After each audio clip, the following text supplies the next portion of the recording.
Bangladesh football federation অবশেষে ঘোষণা করলো বাংলাদেশ সিঙ্গাপুর ম্যাচ, যেটি হবে 10 জুন ন্যাশনাল স্টেডিয়ামে। যে ম্যাচে বাংলাদেশের দেশের মাঠে অভিষেক হওয়ার কথা হামজা চৌধুরী, সমিত সোমের, সে ম্যাচে সব ঠিকঠাক থাকলে থাকতে পারেন ফাহমিদুল ইসলামও।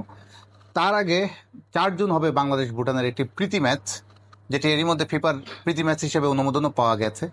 এই দুটি ম্যাচকে ঘিরে সামনে রেখে বাংলাদেশ ফুটবল ফেডারেশনের যারা দায়িত্বশীল কর্মকর্তা, বিশেষ করে কম্পিটিশন কমিটি যাদের আন্ডারে আসলে টিকিটিং ব্যবস্থাটা, তারা অফিসিয়ালি আজ সংবাদ সম্মেলনে জানালেন কবে থেকে টিকিট ছাড়া হবে, কোন প্ল্যাটফর্মে টিকিট ছাড়া হবে, কত টাকা দামের কোন টিকিট, কিভাবে মানুষ কিনবেন। তো সব মিলে কি কি প্রশ্ন হলো, কি কি সিস্টেমে কাটবেন, কোথায় কাটবেন, কিভাবে কাটবেন, কত তারিখ থেকে কাটবেন, কত বছর বয়স থেকে কাটতে পারবেন, কতটা টিকিট সর্বোচ্চ কাটতে পারবেন, সবকিছুই কম্পিটিশন কমিটি তারা আমাদেরকে জানালো। তারা কি বলছে এই পুরো টিকিট নিয়ে? 24শে মে শনিবার দুপুর 12টায় টিকিট 12টা থেকে টিকিট অনলাইনে পাওয়া যাবে। বাংলাদেশ ফুটবল ফেডারেশনের প্রক্রিয়মেন্ট পলিসি মেনে পুরো টিকিট সিস্টেম ডেভেলপ করেছে টিকিফাই নামের একটি প্রতিষ্ঠান। বৃহস্পতিবার বাংলাদেশ ফুটবল ফেডারেশন ভেরিফাইড পেজে এবং ওয়েবসাইট লিংক পাওয়া যাবে টিকিট কেনার জন্য। অবস্থা বিবেচনা করে আমরা মোট 10টি ক্যাটাগরিতে পুরো স্টেডিয়াম আসনগুলো বিন্যাস করেছি।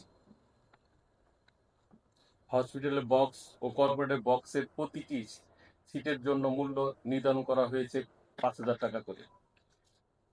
ভিআইপি 1 রেড বক্স সিটের জন্য 4,000 টাকা, ভিআইপি 2 আর ভিআইপি 3 এর জন্য প্রতি সিটের দাম 2,500 টাকা ধার্য করা হয়েছে।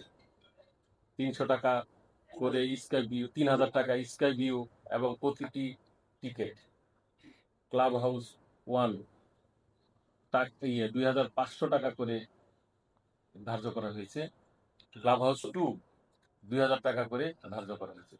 আর গ্যালারি সিট 400 টাকা করে। 400 টাকা। এটা সর্বনিম্ন। সর্বনিম্ন 8,300 50 টাকা লিখে হতে পারে। সব অনলাইন, সব অনলাইন, সব অনলাইন। 18,300 হলো আমাদের, 18,300 হলো আমাদের গ্যালারি।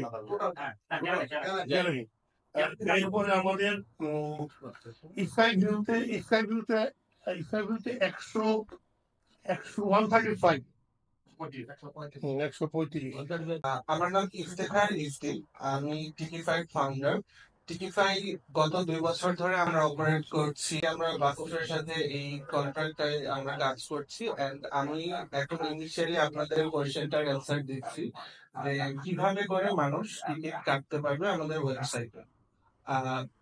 তার প্রথমেই আমাদের ওয়েবসাইটের লিঙ্কটা সব জায়গা থেকে আমরা প্রমোট করব। tikify.live, www.tikify.live এই ওয়েবসাইটে গেলে তারা প্রথমেই বাফুফের যে ম্যাচটা আছে বাংলাদেশ ভার্সেস সিঙ্গাপুর, এই ম্যাচটাতে তারা একটা ছবি দেখতে পারবে। ওইখানে ঢুকে তারা প্রথমে তাদের ডিজায়ার যে টিকিটটা, সে কোন জোনে কাটতে চাচ্ছে, সাপোজ সে জেনারেল টিকিট কাটতে চাচ্ছে, সো সে জেনারেল সিলেক্ট করে তার প্রেফার যেই রো আছে, সিট সংখ্যা আছে, ওই জিনিসটা তারা সিলেক্ট করতে পারবে। সিলেক্ট করে সে তার নাম, ফোন নাম্বার আর ডেট অফ বার্থ এই কয়েকটা ইনফরমেশন দেবে। দেওয়ার পরে তার চেক আউট প্রসেসে যাবে। সেখানে সে তার ইদার ব্যাংকে পেমেন্ট করতে পারে অথবা অন্যান্য এমএফএস যারা আছে এমএফএস এর থ্রুতে সে পেমেন্ট করতে পারবে। ডিরেক্টলি আমাদের পোর্টালের থ্রুতেই পেমেন্টটা কমপ্লিট হবে। এন্ড সাথে সাথেই পেমেন্টটা হওয়ার সাথে সাথেই সে তার টিকিটটা তার ইমেইলে পেয়ে যাবে। তো ইমেইলে সে ঢুকে তার টিকিটটা একটা পিডিএফ ভার্সন পাবে, অথবা সে তার যেই চেক আউট পেজটা হয়েছে ওইখানেও সে তার টিকিটটা দেখতে পারবে। সো টিকিটটা সফট কপিটাই তাদের বেসিক্যালি দেখালেই চলবে। এবং আমাদের ইভেন্টের যেদিন ম্যাচ ডে হবে, ম্যাচ ডেতে নিয়ে আসতে হবে। ইট ইজ নট নেসেসারি, আমাদেরকে সফট কপিতে যে কিউআর কোডটা আছে, কিউআর কোডটা দেখালেই বেসিক্যালি আমরা ওটা স্ক্যান করে ভেরিফাই করতে পারবো যে এটা অরিজিনাল টিকিট কিনা। এন্ড একটা টিকিট একবার স্ক্যান করার পরে দ্বিতীয়বার এটা স্ক্যান পসিবল না। সো একজন মানুষ যদি টিকিটটা কাটে, সে কখনোই যদি সেকেন্ড টাইম এই টিকিটটা নিয়ে আসে বা অন্য কারো যদি তার টিকিটটা কপি করে নিয়ে আসে, সে সাথে সাথে ধরে নিয়ে যাচ্ছে। আরেকটা বিষয় হলো এখানে ইন কেস যদি কেউ তাদের টিকিট শেয়ার করে ফেলে আরেকজনের সাথে, লাইক আমি টিকিটটা কাটছি, আমার বন্ধুকে আমি টিকিটটা আহ বেচে দিলাম আরো 10 জনের কাছে, তো এইরকম ফ্রডের কেস খুব তাড়াতাড়ি আমাদের এখানে ধরা খেয়ে যাবে। বাচ্চা যারা আছে, যারা এখনো প্রাপ্তবয়স্ক হয়নি, তাদের এন্ট্রি প্রসেস নেই বা তারা আসতে পারবে নাকি? অবশ্যই তারা আসতে পারবে। সেক্ষেত্রে they need to get accompanied by one of their guardian. Guardian থাকলে তাদের জন্য নেভিগেট করানো সেফার হবে। সো আমরা এজ লিমিট বলতে, তাদের সাথে যদি একজন গার্জিয়ান থাকে, আমরা বাচ্চাদের আসতে অবশ্যই বাচ্চাদেরকে ফ্রি, কারোর জন্য টিকিট ফ্রি না।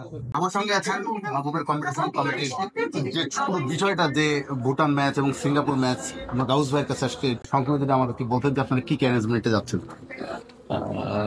জুনের 4 তারিখে তো ভুটানের সাথে ভুটানের সাথে প্র্যাকটিস ম্যাচ। জি, এটা কি আপনাদের ফিফার অনুমোদন পেয়েছে? এটা ফিফার অনুমোদন প্রাপ্ত। তার মানে ফ্রেন্ডলি ম্যাচ হিসেবে Friendly কাউন্ট match, হচ্ছে। count. ফ্যান্টাস্টিক। তারপরে তারপরে জুনের 10 তারিখে সিঙ্গাপুর এফসি বাছাই, 2027-এর এফসি বাছাই বাছাই পর্বে। সিঙ্গাপুর ভার্সেস বাংলাদেশের ম্যাচ।